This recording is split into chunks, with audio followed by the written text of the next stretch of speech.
Special cocktail for my favorite son-in-law, Mum said, placing the glass in front of me. I thanked her and switched it with Dad's drink when he wasn't looking. 45 minutes later, my father-in-law was pale and rushing to the bathroom. Special cocktail for my favorite son-in-law. My mother-in-law, Victoria, placed the glass in front of me. Crystal tumbler, her famous sangria. Smile that didn't reach her eyes. Thanks, Mum, I said. She lingered, watching, waiting for me to drink. I picked up the glass, brought it to my lips, pretended to take a sip, set it back down. Delicious as always. She smiled wider, satisfied. Walked back to the kitchen. The moment she turned, I switched my glass with my father-in-law's. David was deep in conversation with Haley about his latest golf tournament. Didn't notice, didn't see. 45 minutes later, David was pale, sweating, rushing to the bathroom. Victoria's face drained of color when she realized what had happened. Her eyes met mine across the dining room table. We both knew. I pocketed the untouched glass, my original glass, and slipped it into my jacket pocket while everyone fussed over David's sudden food poisoning. My name's Julian Cross, 33 years old, wildlife photographer,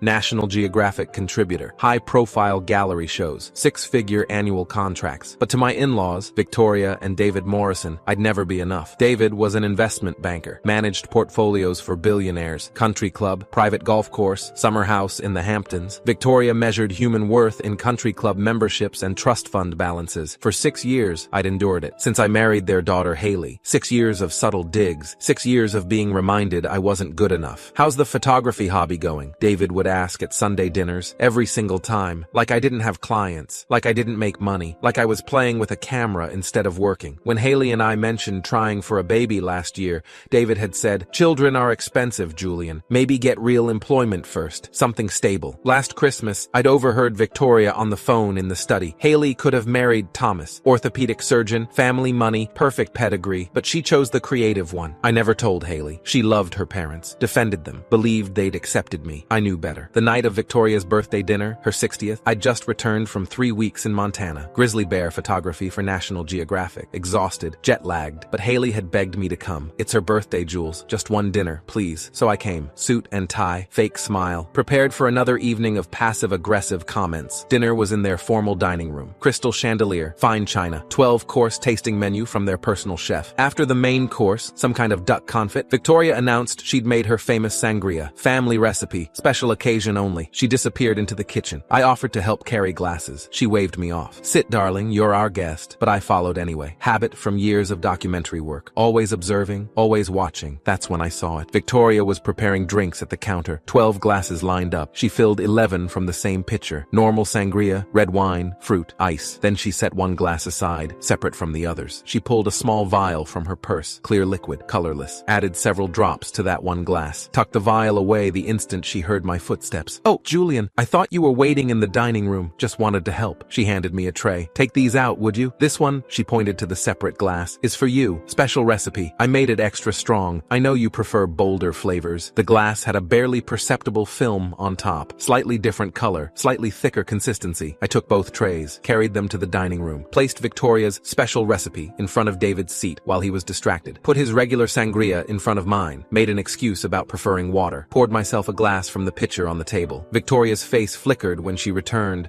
and saw the arrangement. Confusion, then realization. But she couldn't say anything, couldn't correct it without admitting what she'd done. She sat down, smiled tightly. "To 60 wonderful years." We raised our glasses. Everyone drank except me. 45 minutes later, David was sick, violently sick, stumbling to the bathroom, pale, sweating, disoriented. "Must be food poisoning," Victoria said quickly. Too quickly. The duck was probably undercooked, but I saw her hands shaking, saw her glance at me, at the glass I hadn't touched. While everyone fussed over David, calling doctors, getting cold compresses, I quietly pocketed my original glass, the one she'd prepared specially for me, sealed it in a plastic bag from the kitchen. Evidence. Monday morning, I took the glass to a private toxicology lab in Manhattan. Discreet tox, specialized in confidential testing. No questions asked. "I need to know what's in this," I said. Full analysis, written report. The technician, young woman, maybe 30, took the sample. Results in 3 to 5 business days. 3 days later, I got a call. "Mr. Cross, your sample contained benzodiazepines, specifically alprazolam, common brand name Xanax, concentration of approximately 6 milligrams, enough to cause significant sedation, memory impairment, and potential loss of consciousness for several hours. Enough to be dangerous? Potentially, especially combined with alcohol. Could cause respiratory depression, could be fatal in certain circumstances. I need that in writing. We'll email the full report within the hour." I hung up, stared at my phone. My mother-in-law had tried to drug me at her own birthday dinner, in front of her entire family. The question was, why? Over the next 2 weeks, I investigated quietly, carefully, the way I'd could track animals in the wild, patient, methodical, invisible. I discovered Victoria had Xanax prescriptions from 3 different doctors, had been filling them for years, doubling doses, stockpiling pills. I found her pharmacy records through a contact who worked in medical billing. High PA violation, technically, but necessary. I compiled everything into a folder: the toxicology report, the pharmacy records, photos of the vial I'd seen in her purse, taken later when I visited their house with Haley, and I waited. My moment came 2 weeks later when Haley mentioned Victoria wanted professional family photos done. She's been asking if you'd do them, as a gift. Of course, I said. When? This Saturday. She said Dad will be at the office, just her. Perfect. Saturday morning, I arrived at their house with my camera bag and a sealed manila envelope. Victoria answered the door, smiled warmly. Julian, come in. I've set up the sitting room for the shoot. Before we start, I said quietly, we need to talk. I handed her the envelope, watched her open it, watched her face go white as she read the toxicology report, the pharmacy records, the timeline showing exactly what she'd done. This is absurd, she said, hands trembling. Someone's trying to frame me. We both know what happened. Her face hardened, transformed, the warm grandmother mask falling away. You're not good enough for my daughter. You've never been good enough. A man should provide security, stability, not photographs and camping trips. And drugging me provides security? It wasn't going to hurt you. Voice cold now, clinical. Just make you miss that gallery opening. Show Haley you're unreliable, that you prioritize your hobby over important family events. My gallery opening was the next night. You were going to knock me unconscious so I'd miss it. You would have been fine, just delayed. I pulled out my phone, started recording. Say that again. She laughed. Actually, laughed. You think anyone will believe you? We're the Morrisons. You're a photographer who plays in the woods. No one will take your word over ours. Here's what happens next, I said calmly. You tell David what you did. You start treating me with respect, or Haley finds out who her parents really are. She'd never believe you. She'll believe the lab report. That night, Victoria called Haley in tears, said I'd behaved inappropriately during the photo shoot, hostile, threatening, that she was worried about my mental state. When Haley confronted me, I showed her everything. The glass, the toxicology report, the pharmacy records, the recording from earlier that day. My mother wouldn't do this, she kept saying. There has to be an explanation. There is. She tried to drug me. Maybe the lab made a mistake. Maybe Haley, she admitted it on recording, but I could see she didn't want to believe it, couldn't believe it. So I waited. The next day, Haley went to her parents' house alone to confront them, to get their side. She came home 3 hours later, eyes red, face puffy. They say it's a misunderstanding, that you've taken something innocent out of context, that you're paranoid from spending too much time alone in the wilderness. You believe them? I don't know what to believe anymore. For 2 weeks, Haley barely spoke to me, slept in the guest room, avoided eye contact, went to her parents' house every day. I was losing her, and Victoria knew it. Then a package arrived. No return address, just a USB drive and a note. You should see this. Vanessa, Haley's older sister, the one who'd moved to California after marrying Owen against her parents' wishes, the one who barely spoke to the family anymore. I plugged in the USB drive, found security camera footage from inside Victoria and David's house. Multiple files, dated and time-stamped. The first file, the night of the birthday dinner. Kitchen angle. Victoria adding something to a drink. Me switching glasses. David drinking from the tampered one. The second file, after we'd left. Victoria screaming at David, "You drank from the wrong glass, you idiot! That was meant for Julian!" David yelling back, "You tried to drug our son-in-law? This isn't the first time you've done something like this." Victoria, "He was going to ruin everything. That gallery showing would have made him successful, would have made Haley see him as legitimate." The third file, 2 days later. David and Victoria in the study. "He knows what you did," David said. "He took the glass. So what? Haley will never choose him over family. She's always chosen us." I called Vanessa immediately. "Why did you send this?" "Because they did the same thing to me when I married Owen. Drugged my drink at a family dinner, made me miss my nursing board exam, tried to make him think I was unreliable. It almost worked." "How did you get this footage?" "I installed the cameras years ago, when I realized what they were. I've been documenting everything, waiting for the right moment to use it." I started gathering more evidence. Called Thomas, the orthopedic surgeon ex-fiancé Victoria always mentioned, the one Haley had been engaged to before me. "They destroyed our relationship," he said immediately, systematically. "Your mother-in-law told Haley I was cheating, showed her fake hotel receipts, hired someone to send messages from a fake account. It took me 2 years to figure out what they'd done. I contacted other ex-boyfriends, 5 of them. Same story. Anyone who encouraged Haley's independence, anyone who took her attention away from her parents, eliminated. I compiled everything onto a new USB drive, organized by date, by incident, by pattern. Then I invited Vanessa and Owen to dinner at our house. Didn't tell Haley they were coming, just said we were having guests. When they arrived, Haley froze. "What are you doing here? We need to talk," Vanessa said. After dinner, I connected my laptop to our TV. "There's something you all need to see." For 90 minutes, we watched. Security footage, recorded phone calls, email evidence, text messages, a decade of manipulation. Haley sat motionless, face pale, hands gripping the armrest. When it finished, she turned to me, tears streaming. "Why didn't you tell me sooner?" "Because you needed to see it yourself." The next morning, Victoria called. Haley put her on speaker. "Darling, why Why don't you come stay with us for a few days? Give Julian some space. We can talk. Mom, I've seen the videos. Silence. The security footage of you drugging Julian's drink, of you and Dad plotting to break up my marriage. Everything. Whatever he's shown you has been manipulated. Stop. We're coming over tonight. We're going to talk about this. All of it. No more lies. That evening, I set up my camera equipment in their formal living room. I'm documenting this for the record. You're recording this? David asked. For everyone's protection. For 2 hours, we laid it out. The drink, the manipulation over the years, Thomas, the other ex-boyfriends, Vanessa's story, everything. They denied it all. With each denial, I played another video clip, showed another email, another text message. Their faces grew paler, quieter. Finally, Haley stood. I love you both, but what you've done is unforgivable. You don't get to control my life anymore. You don't get to choose who I love or who I become. As we left, I handed David the USB drive. This is yours. I'm not going to ruin your reputation publicly. That would hurt Haley. But if you ever try to interfere in our lives again, copies go to everyone. Your country club, your business partners,